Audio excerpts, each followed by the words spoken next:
बाबा जी की प्यारी, साध संगत जी, राधा स्वामी जी, जरा एक पल ठहरिए और अपने भीतर झांक कर सोचिए।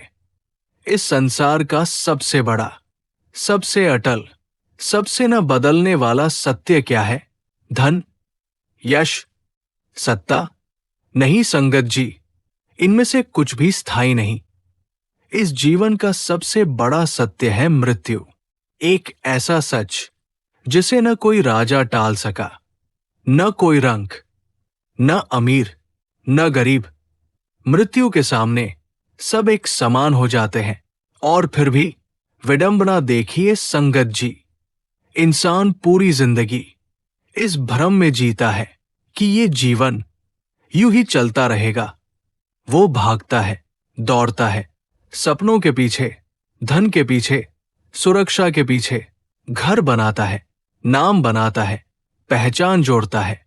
लेकिन जब मृत्यु दरवाजे पर धीरे से दस्तक देती है, तब एहसास होता है कि असली धन तो कुछ और ही था। हम सब जानते हैं, जो इस धरती पर आया है उसे एक दिन जाना ही है। फिर भी हम इस सच से आंखें चुराते रहते हैं। जब कोई अपना हमारे बीच से चला जाता है तो हम उसे पूरे सम्मान के साथ अंतिम यात्रा पर ले जाते हैं। लेकिन क्या आपने कभी इस अंतिम यात्रा को सिर्फ देखा ही नहीं, बल्कि समझने की कोशिश की है? क्या आपने कभी सोचा है, शव को अकेला क्यों नहीं छोड़ा जाता? मृत देह को नए वस्त्र क्यों पहनाए जाते हैं? राम नाम सत्य है, ये उद्घोष क्यों गूंजता है? रास्ते में मखाने और सिक्के क्यों फेंके जाते हैं? शव यात्रा के आगे मटकी क्यों फोड़ी जाती है?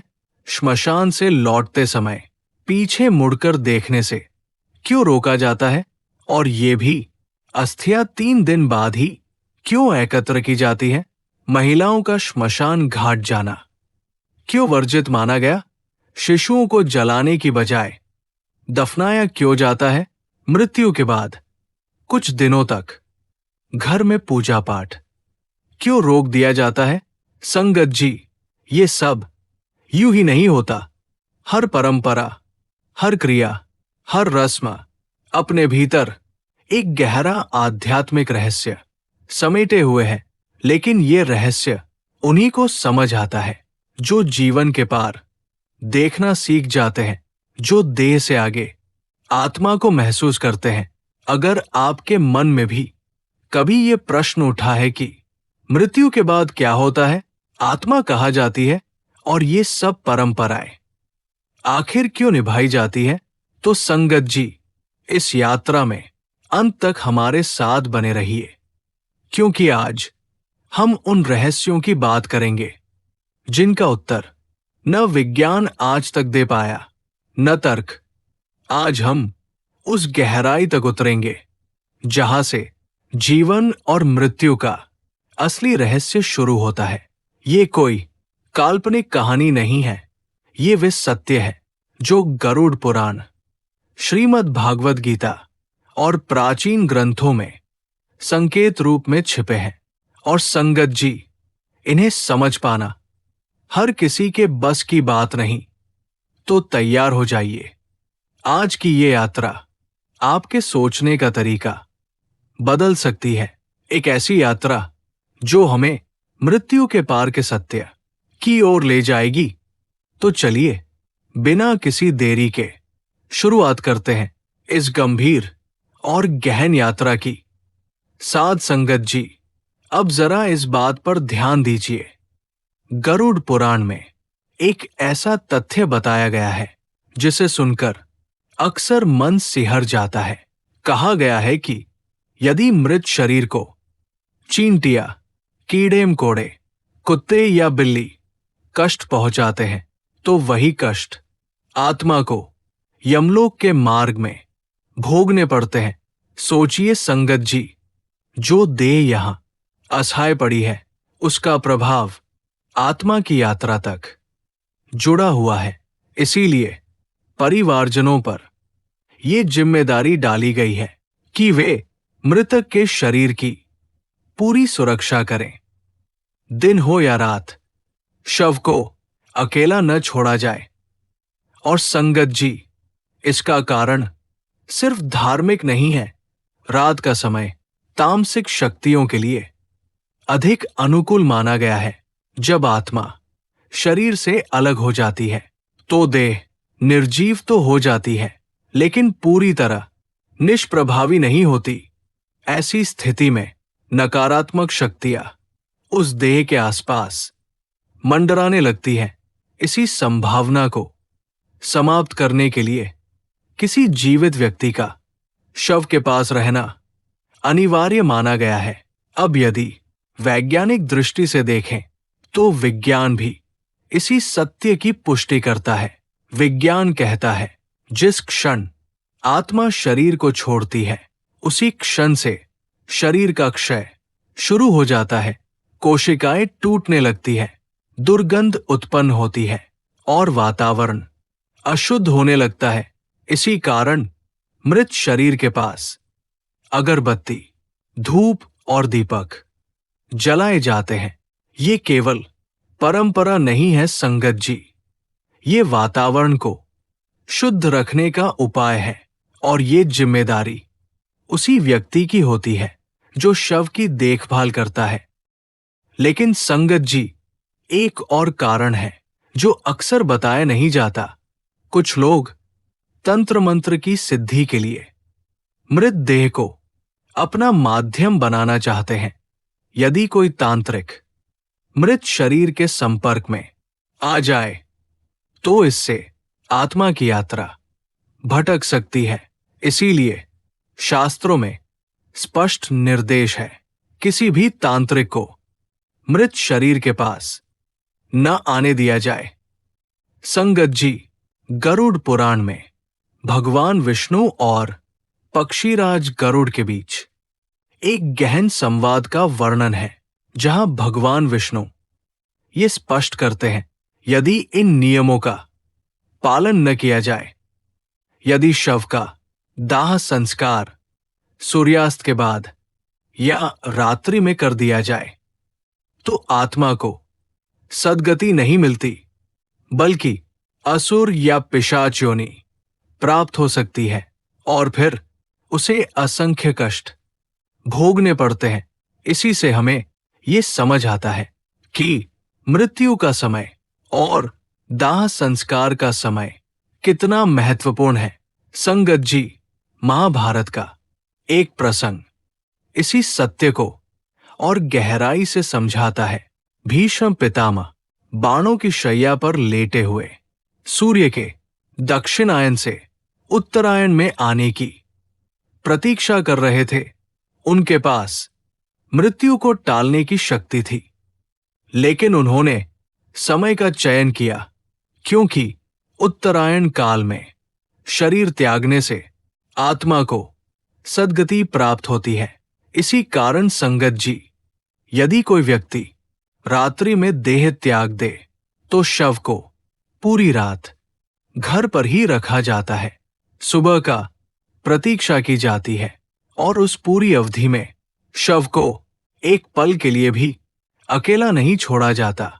कोई न कोई सदैव रक्षा के लिए उपस्थित रहता है। यही है वो गूढ़ कारण जिसकी वजह से शव को अकेला नहीं छोड़ा जाता। अब अगला रहस्य, साध संगत जी, अब एक और प्रश्न जो हर किसी के मन में उठता है, मृतक को नए कपड़े क्यों पहनाए जाते हैं? क्या आत्मा का वस्त्रों से कोई संबंध होता है?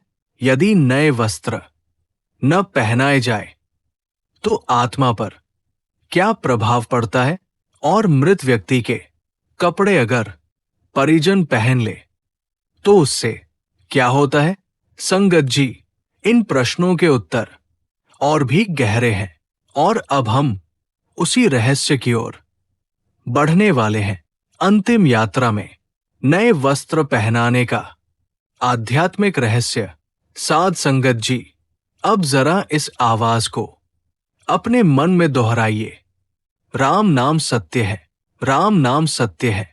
क्या आपने कभी इस वाक्य को सिर्फ सुना ही है या इसका अर्थ महसूस करने की कोशिश भी की है। मृत्यु के बाद जब कोई अंतिम यात्रा में चलता है तो पूरा रास्ता यही शब्द गूंजते रहते हैं। लेकिन प्रश्न ये है संगत जी, आखिर राम का ही नाम क्यों, कोई और नाम क्यों नहीं? और ये वाक्य केवल मृत व्यक्ति के लिए ही क्यों बोला जाता है? संगत जी, इसका उत्तर बहुत गहरा है। अंतिम यात्रा के समय राम नाम सत्य है कहने का उद्देश्य मृतक को सुनाना नहीं होता, क्योंकि मृतक तो अब दे नहीं है। ये वाक्य असल में जीवित लोगों के लिए होता है, जो पीछे चल रहे हैं, जो सांस ले रहे हैं, जो अभी भी इस संसार से बंधन में बंधे हुए हैं। ये उद्घोष हर कदम पर याद दिलाता है, जो दिखाई दे रहा है वो नश्वर है, जो छूट रहा है वो असत्य है, और जो साथ जाएगा वही सत्य है, और वो है राम का नाम। राम नाम की महिमा शिव भी जिसके उपासक है। संगत जी, क्या आप जानते हैं महादेव स्वयं राम नाम की महिमा का गुणगान करते हैं? पद्म पुराण में एक अत्यंत सुंदर प्रसंग आता है। एक बार माता पार्वती भगवान शिव से पूछती है, प्रभु आप किसका ध्यान करते हैं? तब महादेव उत्तर देते हैं, राम राम राम राम राम मनोरम। और फिर कहते हैं, राम का नाम विष्णु सहस्र नाम के समान है।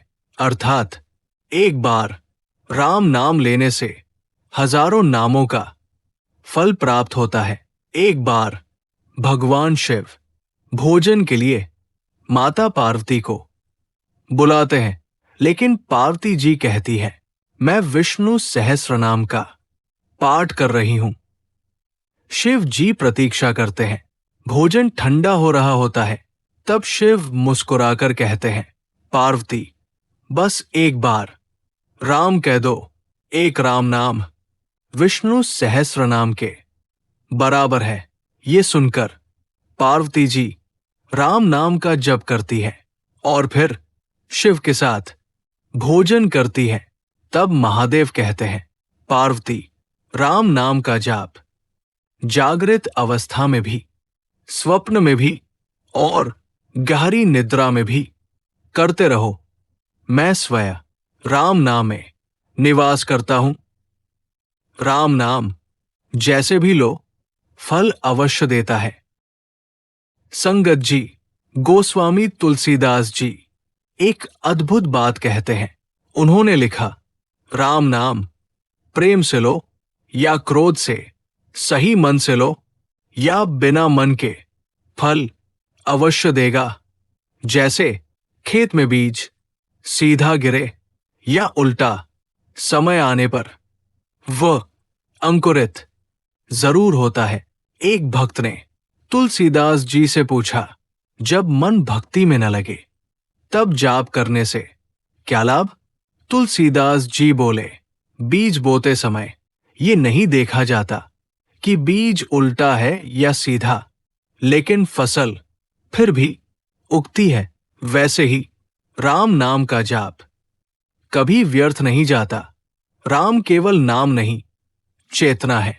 संगत जी, अब समझिए, राम शब्द का अर्थ रा प्रकाश, आभा, मैं, मेरा, अर्थात मेरे भीतर का प्रकाश, मेरे हृदय का उजास। शास्त्र कहते हैं, जैसे मृत्यु इस संसार का अटल सत्य है, वैसे ही राम का नाम भी सत्य है। राम नाम सत्य है, चेतावनी है, स्मरण है। साध संगत जी, महाभारत में युधिष्ठिर एक गहरी बात कहते हैं। जब शव श्मशान की ओर जाता है तो सब कहते हैं, राम नाम सत्य है। लेकिन जैसे ही अंतिम संस्कार पूरा होता है, लोग इस सत्य को भूल जाते हैं और धन, संपत्ति, अधिकार, इन सब के लिए झगड़ने लगते हैं। युधिष्ठिर कहते हैं, मनुष्य अपनी आंखों से सत्य को देखकर भी उसे स्वीकार नहीं करता। इससे बड़ा आश्चर्य और क्या हो सकता है? राम नाम मृतक और जीवित दोनों के लिए।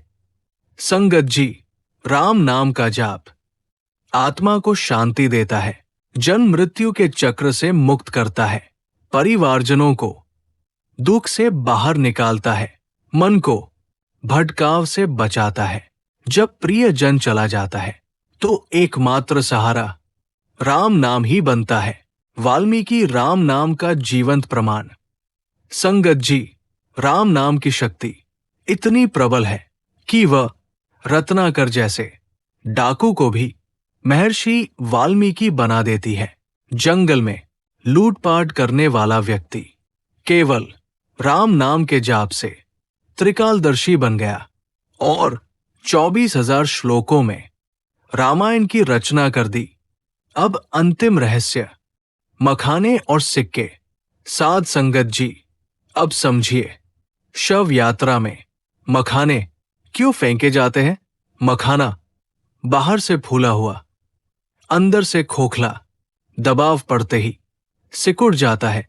ठीक वैसे ही मनुष्य जीवन में अहंकार से भर जाता है, लेकिन मृत्यु के बाद सब समाप्त।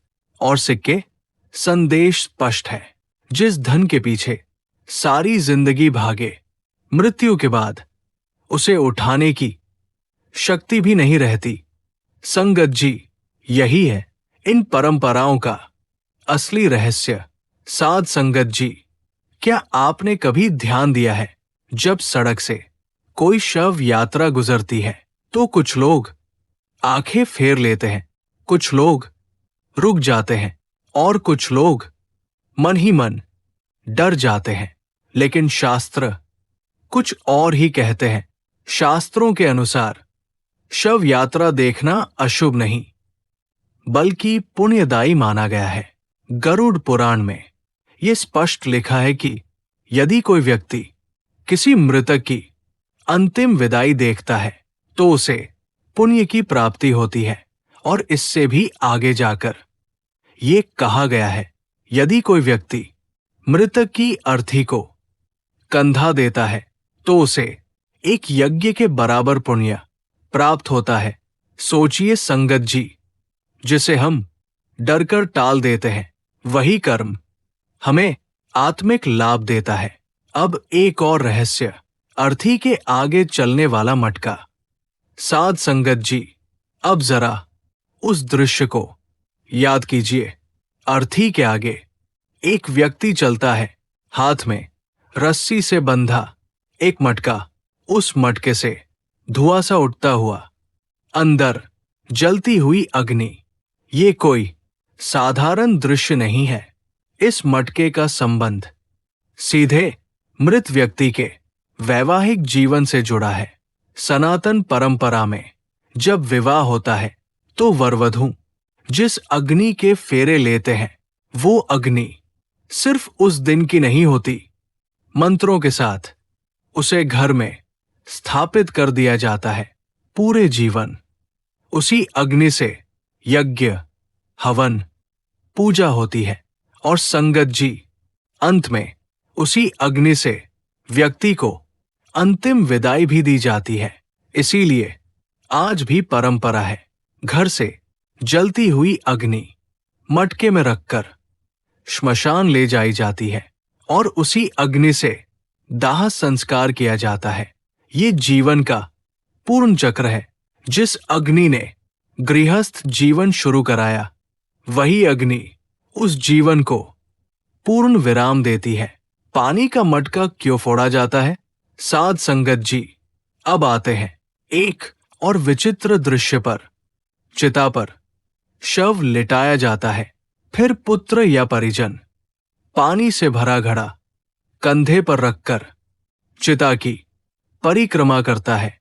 उस घड़े में एक छोटा सा छेद, हर कदम के साथ पानी की बूंदें टपकती रहती है और अंत में वो घड़ा जमीन पर फोड़ दिया जाता है। क्यों?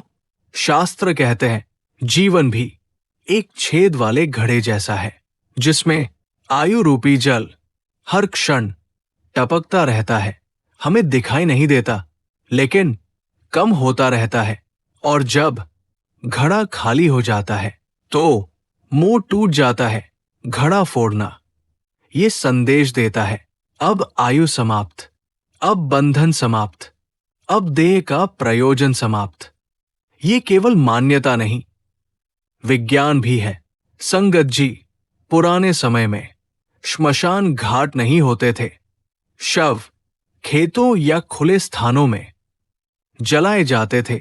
आग तेजी से फैल सकती थी, इसलिए पानी गिराकर चारों ओर की जमीन गीली की जाती थी ताकि आग सीमित रहे।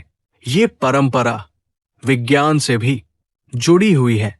कपाल क्रिया सबसे कठिन, सबसे जरूरी। साध संगत जी, अब वो क्रिया जिसे देखकर अधिकतर लोग आंखें फेर लेते हैं। जब शव जल रहा होता है तो उसके सिर पर डंडा मारा जाता है। इसे कहते हैं कपाल क्रिया।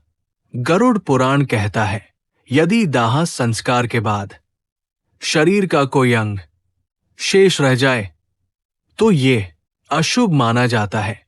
कभी कभी पूरा शरीर जल जाता है, लेकिन खोपड़ी नहीं जलती। कपाल क्रिया द्वारा खोपड़ी को बीच से फोड़ा जाता है। यही स्थित होता है ब्रह्मरंध्र। मान्यता है, जिसका ब्रह्मरंध्र मुक्त हो जाता है उस आत्मा को सद्गति प्राप्त होती है। इसके पीछे छुपा भयावह सत्य, यदि खोपड़ी अधजली रह जाए तो तांत्रिक शक्तियां इसे अपने प्रयोग में ले जा सकती है, जिससे आत्मा को कष्ट और परिवार को संकट झेलना पड़ता है। इसीलिए पूरी तरह दाह अत्यंत आवश्यक है। विज्ञान क्या कहता है? विज्ञान कहता है खोपड़ी की हड्डी मानव शरीर की सबसे मजबूत हड्डी होती है। इसे पूरी तरह राख बनने में बहुत समय लगता है। अधजली अवस्था में जंगली जानवर इसे उठा ले जाते हैं, जिससे पर्यावरण प्रदूषित होता है। इसलिए डंडे से प्रहार कर इसे तोड़ा जाता है। शव यात्रा और पुण्य। साध संगत जी, ये भी कहा गया है, यदि काम पर जाते समय शव यात्रा दिख जाए तो अधूरे काम पूरे होते हैं, दुख कम होते हैं और सुख की शुरुआत होती है। मान्यता है, जो आत्मा अभी अभी देह से निकली होती है वह अपनी अर्थी के साथ चलती है और जो उसे प्रणाम करता है उसे आशीर्वाद देती है। पीछे मुड़कर क्यों नहीं देखते? और अंत में श्मशान से लौटते समय पीछे मुड़कर न देखने की चेतावनी। क्यों? क्योंकि आत्मा को पीछे नहीं खींचना चाहिए। बंधन वही समाप्त होने चाहिए। साध संगत जी, गरुड़ पुराण में भगवान विष्णु पक्षीराज गरुड़ को मृत्यु लोक के सभी रहस्य बताते हैं। आत्मा कब, कहाँ, कितने समय रुकती है और किस कर्म से उसकी गति निर्धारित होती है। श्मशान से लौटते समय पीछे न मुड़ने का रहस्य भगवान विष्णु ने जीवन और मृत्यु के गूढ़ रहस्यों को समझाते हुए एक अत्यंत सूक्ष्म बात कही है, जो साधारण दिखती है पर भीतर से बहुत गहरी है। जब किसी व्यक्ति का दाह संस्कार हो जाता है तो शरीर तो पंच तत्वों में विलीन हो जाता है, पर आत्मा नष्ट नहीं होती। गीता में स्पष्ट कहा गया है, आत्मा को न शस्त्र काट सकता है, न अग्नि जला सकती है, न जल भिगो सकता है, न वायु सुखा सकती है। यही आत्मा जीवन के हर कर्म की साक्षी होती है, जन्म से लेकर अंतिम अग्नि तक। गरुड़ पुराण बताता है कि मृत्यु के बाद भी आत्मा का मोह तुरंत समाप्त नहीं होता। वो अपने प्रियजनों को, अपना घर, अपनी स्मृतियां छोड़ने में समय लेती है, और जब ये मोह अधिक गहरा होता है तो आत्मा उन्हीं लोगों के आसपास भटकती रहती है। यही कारण है कि दाह संस्कार के बाद परिजनों को श्मशान की ओर पीछे मुड़कर देखने से रोका गया है। ये एक संकेत होता है, एक संदेश कि अब तुम्हारा इस लोक से बंध टूट चुका है। यदि परिजन पीछे मुड़ते हैं तो आत्मा को ये भ्रम होता है कि अभी भी कोई उसे बुला रहा है, कोई उसे रोकना चाहता है, और यही मोह उसकी गति में बाधा बन जाता है। इसलिए शास्त्र कहते हैं, पीछे मत देखो, निष्ठुर बनने के लिए नहीं, बल्कि आत्मा को मुक्त करने के लिए। बच्चों को आगे रखने की परंपरा भी इसी कारण से जुड़ी है। कहा जाता है कि बच्चे संवेदनशील होते हैं, आसानी से सूक्ष्म प्रभावों को ग्रहण कर लेते हैं, इसलिए उन्हें सबसे आगे रखा जाता है। सुरक्षा के भाव से 13 दिनों तक होने वाले अन्य कर्मकांड भी इसी मोह को धीरे धीरे शांत करने के लिए होते हैं। अकाल मृत्यु और आत्मा की स्थिति। गरुड़ पुराण ये भी कहता है कि जिस व्यक्ति की मृत्यु समय से पहले हो जाती है, दुर्घटना, बीमारी या किसी अन्य कारण से उसकी आत्मा को स्थिर होने में अधिक समय लगता है।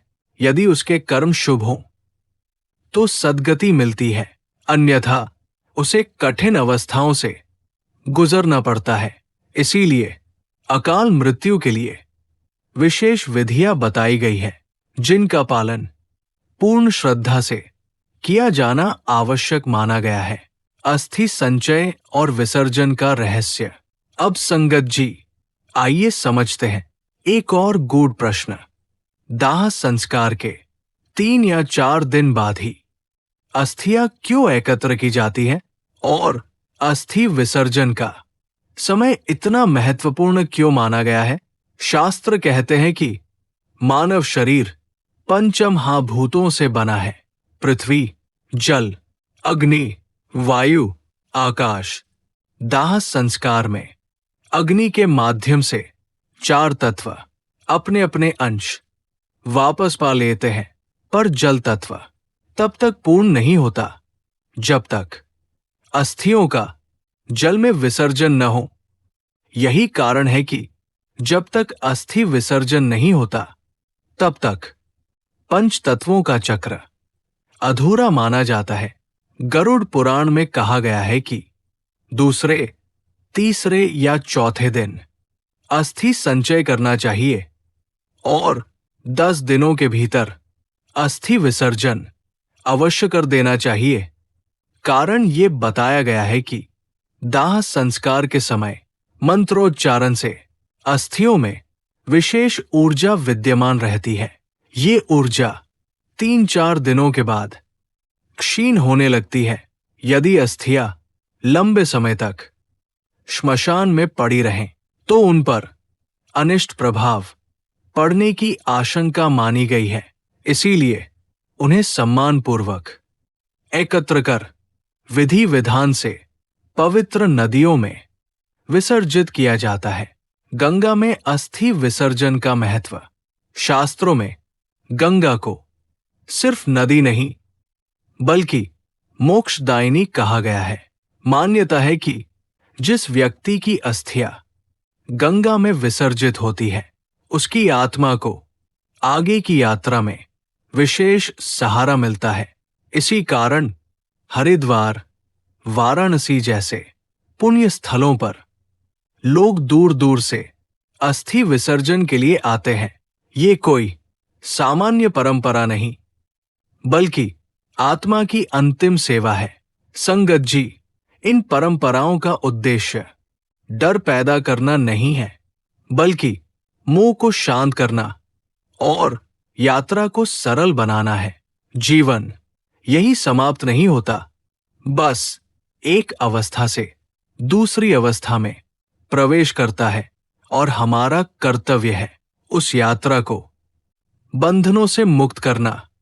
एक बात और है जिसे समझना बहुत आवश्यक है। जिस दिन अंतिम संस्कार किया गया हो, उस दिन से लेकर अगले 13 दिनों तक जब तक आत्मा के निमित्त श्राद्ध और पिंडदान पूर्ण नहीं हो जाते, घर में संयम, शुद्धता और मर्यादा का वातावरण बनाए रखना चाहिए, विशेष रूप से उस व्यक्ति को जिसने चिता को मुखाग्नि दी हो। शास्त्रों में इस समय को अशौच काल कहा गया है। इस अवधि में घर में पूजा पाठ, मांगलिक कार्य या उत्सव नहीं किए जाते। ये कोई अंधविश्वास नहीं, बल्कि मन और वातावरण को स्थिर रखने की विधि है। इसी काल में घर के सभी सदस्यों को संयम का पालन करने और शारीरिक संबंधों से दूर रहने की सलाह दी गई है, क्योंकि ये समय भोग का नहीं बल्कि वैराग्य और स्मरण का होता है। गरुड़ पुराण में ये भी कहा गया है कि इन 13 दिनों तक मृतक की आत्मा के निमित्त उसकी रुचि का शुद्ध भोजन और जल प्रतिदिन अर्पित किया जाए। ये भोजन पीपल वृक्ष से बंधे मिट्टी के पात्र में रखा जाता है। ये प्रतीक होता है संबंध के धीरे धीरे छूटने का। इसके साथ साथ मृत्यु के दिन से लेकर 10 दिनों तक किसी योग्य ब्राह्मण से गरुड़ पुराण का पाठ कराया जाना चाहिए। ये पाठ उसी स्थान पर हो जहां अंतिम बार मृतक के शरीर को रखा गया था, और इस बात का भी ध्यान रखा जाए कि ये पाठ सूर्यास्त से पहले समाप्त हो जाए। यदि किसी कारणवश 10 दिनों के भीतर अस्थि विसर्जन न हो पाए, तो शास्त्र कहते हैं अस्थि विसर्जन तीर्थ श्राद्ध पूर्ण होने के बाद ही करना उचित होता है। गंगा में ही अस्थि विसर्जन क्यों? अब संगत जी, एक अंतिम प्रश्न। अस्थियों को गंगा जैसी पवित्र नदियों में ही क्यों विसर्जित किया जाता है?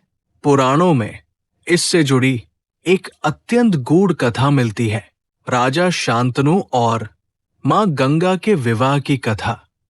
कहा जाता है कि मां गंगा ने अपने 7 पुत्रों को गंगा में प्रवाहित किया। वे सभी देवता थे जो श्राप के कारण मृत्युलोक में जन्मे थे। उनका उद्धार गंगा में विसर्जन से ही संभव था। यहीं से ये मान्यता बनी कि गंगा केवल नदी नहीं, मोक्ष का मार्ग है। विज्ञान भी इस परंपरा को पूरी तरह नकारता नहीं। अस्थि विसर्जन से जल में पोषक तत्व मिलते हैं, मृदा की उर्वरता बढ़ती है और प्राकृतिक चक्र संतुलित रहता है। इस प्रकार धर्म और विज्ञान दोनों यही आकर मिल जाते हैं। तो संगत जी, अब आप समझ गए होंगे अस्थि संचय 3-4 दिन में ही क्यों किया जाता है और गंगा में विसर्जन को इतना महत्व क्यों दिया गया है। इन सभी कर्म कांडों का उद्देश्य डर पैदा करना नहीं, बल्कि आत्मा को बंधनों से मुक्त करना है। इसी भाव के साथ अब मुझे इजाजत दीजिए। यदि ये विषय आपके मन को स्पर्श कर गया हो तो कमेंट में राधा स्वामी अवश्य लिखें, और ऐसे ही गूढ़, शांत और समझ देने वाले विषयों के लिए हमारे चैनल को सब्सक्राइब करना न भूलें। राधा स्वामी जी।